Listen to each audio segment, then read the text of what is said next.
大家好啊，我係 CCC。今集係第5日行程嘅下半部分。我哋由輕井澤嚟到草津溫泉。首先，我哋坐返酒店車去 La Vista 草津 Hills 去辦理 check in 嘅手續。酒店有專車來回湯田同埋巴士總站嘅。La Vista 草津 Hills 係屬於 Dormy Inn 集團嘅品牌酒店，係由共立 Resort 喺各個日本嘅溫泉區設立嘅日式溫泉旅館嚟。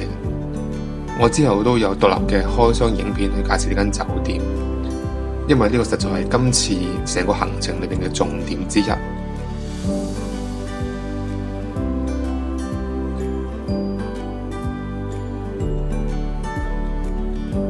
我哋首先喺酒店嘅 check-in 大堂去等個職員，呢度有迎賓嘅飲料俾等待 check-in 嘅旅客。跟住入房之後呢，即刻眼前一亮啊！室內嘅環境好舒適，好闊落。房裏邊有一個幾大嘅露台，面對住外面嘅雪景。仲有一個私人嘅半露天檜木風呂，由呢度向外面望呢，可以望到遠處嘅草津溫泉滑雪場。呢個地理位置真係好令人心曠神怡。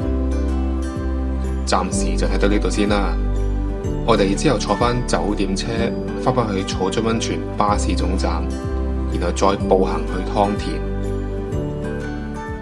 到咗湯田之後呢，我哋就首先去光泉寺參觀啦。而家係上緊草津溫泉嘅光泉寺，呢度亦都好似長野嘅善光寺咁樣，要先經過山門，喺呢度放有2個人王像，亞形像同埋牛形像。相傳喺721年呢，高僧恒基發現咗草津溫泉，就喺度創建咗寺院啦。然後喺1200年呢，當時嘅草津領主呢，興建咗光泉寺嘅本堂。冇錯啊，又係恒基啊！之前喺我長野之旅 EP3 裏邊呢，野澤溫泉亦都傳說又係由恒基發現嘅。未收低嘅朋友可以喺我嘅頻道裏邊揾翻出嚟睇睇啊！草津山嘅光泉寺同有馬溫泉嘅溫泉寺，以及山中溫泉嘅伊王寺，並稱為日本3大溫泉藥師之一。睇到嚟呢度，唔知你訂閱咗未呢？記得讚好、訂閱、撳埋個鐘仔，同埋分享俾更加多嘅朋友睇啦！你嘅支持係我製作影片嘅動力啊！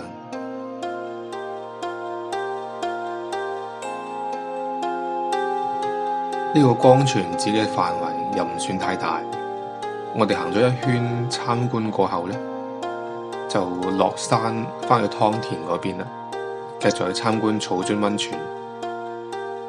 我哋當日係落住雨嘅，但係湯田呢度仍然有一個地方係好多人滿為患嘅，呢個就係熱奶湯表演場地啦。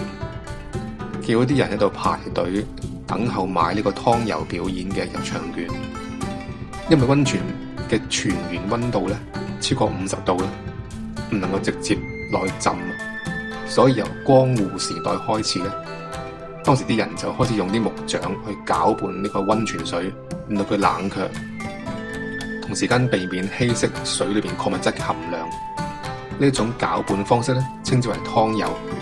表演者咧會一路唱住傳統嘅民謠，一路有節奏咁樣攪拌溫泉水。咁我哋見到咁鬼多人，梗係冇排隊啦。然後我哋嚟到湯路廣場啦。喺雪季嘅時候呢，喺呢度呢會佈置咗好多間一間間細細嘅雪屋，而每間屋仔裏邊呢亦都有唔同嘅佈置嘅。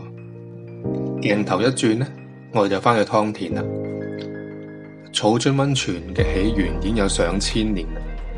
溫泉嘅 pH 值呢係1.7至到2.1之間。係強酸性嘅硫磺泉，具有好多嘅醫療功效。位於呢度中心區域嘅湯田係草津溫泉最主要嘅景點。呢度咧利用咗富含呢個木枝嘅檜木架設咗呢個溫泉田，將每分鐘湧出量達到4000公升以上嘅溫泉水去引流。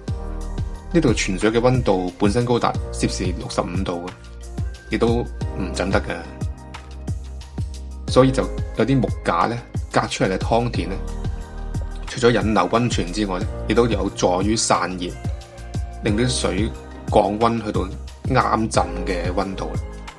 由呢個湯田咧，亦都可以得到呢個叫湯花。乜嘢係湯花呢？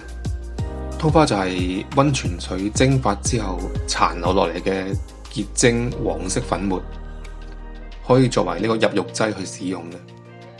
因為喺呢度可以攞到湯花，所以呢度個名就可以叫做湯田啦。綠色嘅泉水喺呢個湯田呢邊傾瀉咧，令我哋遊客好似置身喺個雲霧裏邊咁樣。呢邊亦都係最多人打卡嘅地方嚟嘅，要排隊輪流咁影先得，好多人。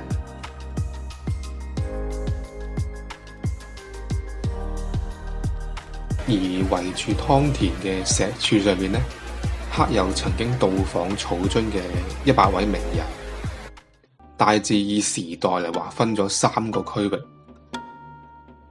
呢度嚟到名人巡禮啦。首先見到福田赳夫、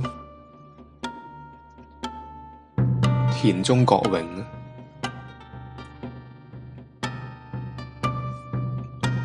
跟住係佐藤榮作、近衛文磨，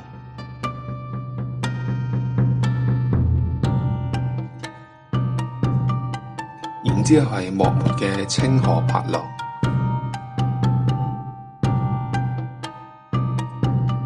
戰國時期嘅前田利家、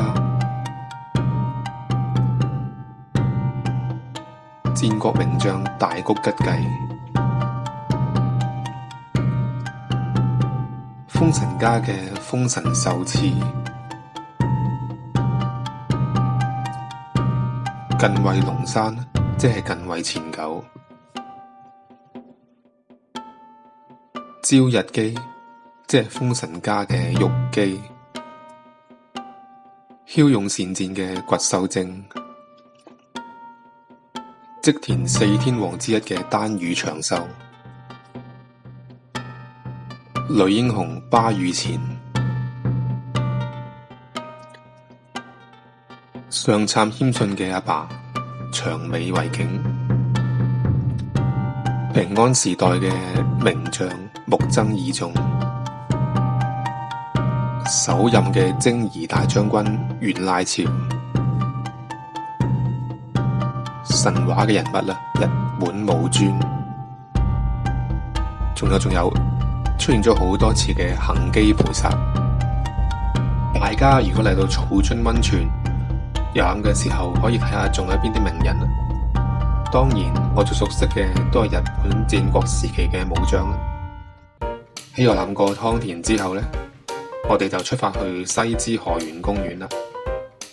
中途會經過呢一間果媽福堂，呢度係一間出名賣芝麻類產品嘅店，有好多唔同嘅產品啦，例如芝麻醬啦、芝麻粉、芝麻油等等。當中亦都分為金芝麻、黑芝麻同埋白芝麻等等。現場亦都有各種嘅芝麻口味嘅雪糕，都好好食。而芝麻產品亦都係手信必選。轉眼間就嚟到西之河原公園啦。沿住一條步道，有唔少嘅竹湯，見到溫泉水一路順流而下。而右邊嗰啲沙石地呢，其實係可以步行入去嘅，可以感受下嗰啲濕咗嘅地面。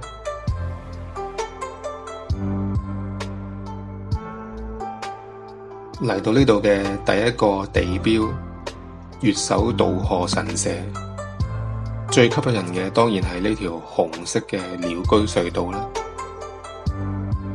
西之河原公園順住河床延伸，長約1/4英里，佢蘊含豐富礦物質嘅熱泉不斷喺度沖刷住沿岸嘅地下，形成咗獨特嘅乾枯嘅地景。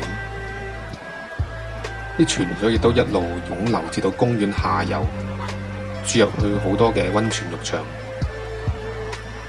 古代嘅人呢，叫呢度為妖怪之家妖泉。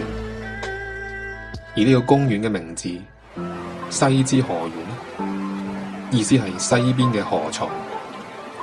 喺日文裏邊呢，同地府嘅河床係同音異義嘅字。喺呢度到處都可以見到有啲地藏菩薩像。啲古人呢認為呢，每當有啲細路仔早夭呢，佢細小嘅靈魂就會聚集喺呢個西之河園度，而慈祥嘅地藏菩薩呢，就會過嚟安慰守護呢啲細路仔，保護佢哋嘅魂魄，躲避啲惡靈。而喺公園深處仲有較大嘅竹湯。我哋遊覽過公園之後呢，就開始入夜啦，所以就翻去湯田嗰邊啦，然後坐翻酒店嘅專車翻去 La Vista 草津 Hills。而家呢個時候啱啱見到湯田開始着燈，周圍真係好靚。我哋翻到酒店之後呢，就趁住喺晚餐之前仲有啲時間，就先去換上浴衣去浸下溫泉，然後就舒舒服服咁樣去直食嘅餐廳。嚟到之後呢，見到呢度有啲高級西餐嘅擺設，仲有杯餐前酒喺度，即刻個感覺好 grand。呢個一撲二食嘅晚餐呢，係由專門服務我哋嘅職員逐道菜咁樣送上嚟嘅，食完一個先到下一個，完全係法國菜嘅模式。我之後都有獨立嘅影片去介紹呢間酒店嘅。喺食完晚餐之後，當然就係浸溫泉嘅時間啦。而喺溫泉層呢個休息間呢，佢有提供一啲麵食同埋飲品嘅，但係因為之前個晚餐實在太過飽啦，所以我哋就冇食麵。浸完嗰啲共用嘅溫泉之後呢，我哋翻到房，因為房裏邊仲有個檜木風呂，梗係唔可以由得佢咁樣就咁擠喺度唔用噶。外面就係零下嘅落雪嘅溫度，咁嘅環境浸溫泉就係最佳嘅享受啦。呢一日嘅行程就到此為止啦。如果大家中意呢條片嘅話，記得留言、讚好，同埋分享俾更加多朋友睇啦。仲要訂閱我嘅頻道啊！記得要撳埋嗰個鐘仔，咁我有新片嘅時候呢，你就會收到通知噶啦。我哋下條片再見啦，拜拜。